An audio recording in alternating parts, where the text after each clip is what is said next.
लोकसभा चुनाव में बीजेपी का सबसे ज्यादा खर्च एटीआर रिपोर्ट में हुआ खुलासा। लोकसभा चुनाव में सबसे ज्यादा खर्च करने वाली पार्टी एक बार फिर भारतीय जनता पार्टी रही। चुनाव सुधारों पर काम करने वाली संस्था ATR association for democratic reforms की ताजा रिपोर्ट के मुताबिक चुनाव में कुल 1494 करोड़ रुपए खर्च किए गए। ये खर्च राशि बीजेपी की तरफ से चुनाव आयोग को सौंपी गई ऑडिट रिपोर्ट के आधार पर दर्ज की गई है।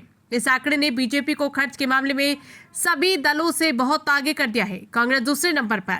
रिपोर्ट के मुताबिक कांग्रेस पार्टी ने 620 करोड़ रुपए खर्च किए। ये बीजेपी के मुकाबले लगभग आधे से भी कम है, लेकिन अन्य दलों की तुलना में कांग्रेस का स्थान दूसरे नंबर पर रहा। अन्य पार्टियों का खर्च, अन्य प्रमुख राष्ट्रीय दलों की अगर हम बात करें तो बहुजन समाज पार्टी बीएसपी ने 55.68 करोड़ रुपए, तृणमूल कांग्रेस ने 34.45 करोड़ रुपए और राष्ट्रवादी कांग्रेस पार्टी यानी एनसीपी ने 30.55 करोड़ रुपए खर्च किए हैं। खर्च के मुख्य क्षेत्र एटीआर की रिपोर्ट में बताया गया कि पार्टियों ने सबसे ज्यादा खर्च प्रचार और यात्रा पर किया। बीजेपी ने अकेले विज्ञापन, रैली और यात्रा पर व्यय 800 करोड़ रुपए से अधिक खर्च किए। वहीं कांग्रेस ने भी अधिकांश खर्च प्रचार माध्यम और चुनावी सभाओं पर किया। पार्टियों ने सोशल मीडिया और डिजिटल कैंपेनिंग पर बड़ी राशि खर्च की है।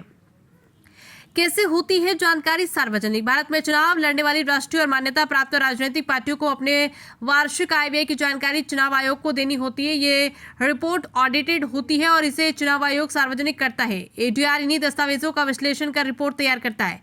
चुनाव सुधार की मांग। एटीआर ने अपनी रिपोर्ट में पारदर्शिता को लेकर चिंता जताई। संस्था ने कहा कि पार्टियों को चुनाव में खर्च का स्पष्ट और सार्वजनिक रिकॉर्ड पेश करना चाहिए। इसके साथ ही राजनीतिक फंडिंग में पारदर्शिता लाने के लिए एल्केट्रोल बांड जैसी व्यवस्था की समीक्षा की जरूरत बताई गई।